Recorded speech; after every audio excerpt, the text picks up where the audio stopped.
Hi, and welcome to a video on how to find the minimum or maximum of a function on the TI Inspire. For the purpose of this video, we are going to be examining example 3 from chapter 8, section 3 of Big Ideas Algebra 1. And just so you know, in this video, I'll also be using the term relative extrema. Relative extrema are just another way to say minimum or maximum value. It really just says in that area, relatively, there is a minimum value or there is a maximum value, extrema meaning extreme in that area. So minimum or maximum values can also be called relative extrema. Just a heads up about that. Well, let's get started. We're going to go ahead and we're going to graph our quadratic function here on our calculator. So let's go to our calculator screen.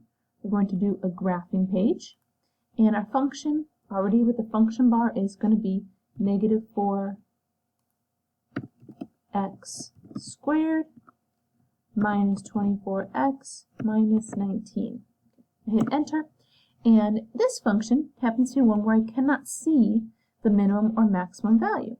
But I can tell that the lines are angling towards meeting at the top, looking at the angle of them. So that tells me it is going to be a maximum, but I do need to change my window around to see that maximum point.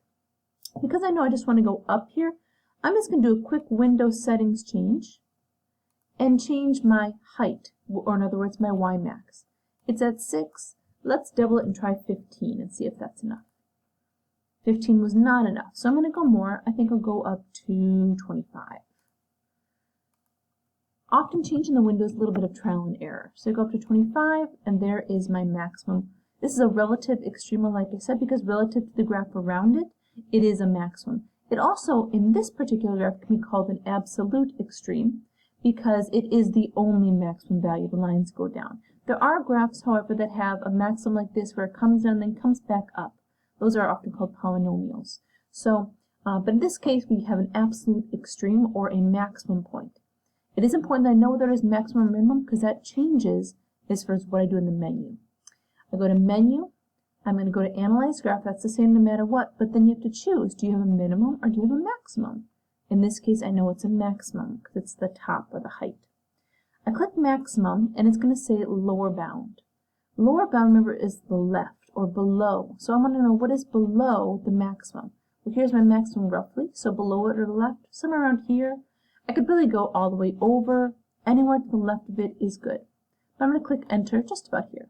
Now upper bound asks me to go to the right. So I need to go not to the left, but to the right of it. And notice as I move, it finds a maximum point. I want to go all the way past that maximum so I know it's the absolute max in that one area.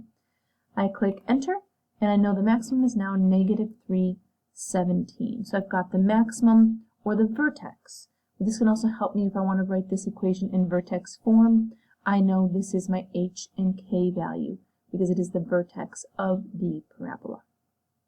Now, just as a heads up, let's look at a function where we have several relative extrema. So I'm going to go ahead and clear this out using menu 1-6, delete all, and I'm going to go ahead and reset my window back to a zoom standard or standard window. And let's look at the function, let's see, x to the third power, or x cubed, plus 2x squared minus 1. If we look at this function, I actually have a relative max and a relative min. Now these are relative extrema for sure because the line goes on forever up and forever down, so it doesn't actually have an absolute maximum or minimum, but it has a relatively one. Now to zoom in a little bit here, I think I'm going to adjust my window by doing just a classic zoom in right on the center, and we'll do that again. So now I have a much better view. I'm going to hit escape to exit the zoom function, and I see I have a maximum here and a minimum there. To find those, quick demonstration, analyze maximum. Again, lower left, upper right, there's my maximum value. And to view this, I can drag that. And then to find my minimum, I'll use the minimum for this value here. Again, it is essential that you use maximum or minimum with the appropriate one. If I tried to use minimum at this one, it would give me a completely incorrect value, for example. So I do minimum between here and here. It's going to say, oh yes, well the minimum point is there. But that's not really the point I was looking for. It was the minimum value in the area I shaded, so the calculator was not incorrect, but my directions were not good. Alright, now last key point, if you want to be able to see a point and it's overlapping, for example here, what you do is you use your touchpad to move the cursor until it becomes a hand. Then you click in the center and hold until the hand closes, and then you can drag it around the screen to wherever you want to see it. When you're done, you can hit escape to have the hand let go. So that's how you can view something if it's in the way. And that is how we find the minimum or maximum point of a polynomial function.